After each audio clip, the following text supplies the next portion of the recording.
Maulang panahon na aasahan ngayong araw sa malaking bahagi ng Visayas at Palawan.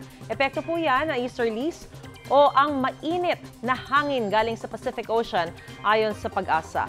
Apektado rin ito ang Cagayan, Isabela, Aurora, Quezon at Bicol Region. Posible namang muli ang mga local thunderstorms sa nalalabing bahagi ng bansa. Base sa rainfall forecast ng Metro Weather, may tsansa ng ulan ngayong umaga sa ilang bahagi ng Southern Luzon, Visayas at Mindanao. Pagsapit ng hapon at gabi, halos buong bansa na ang uulanin.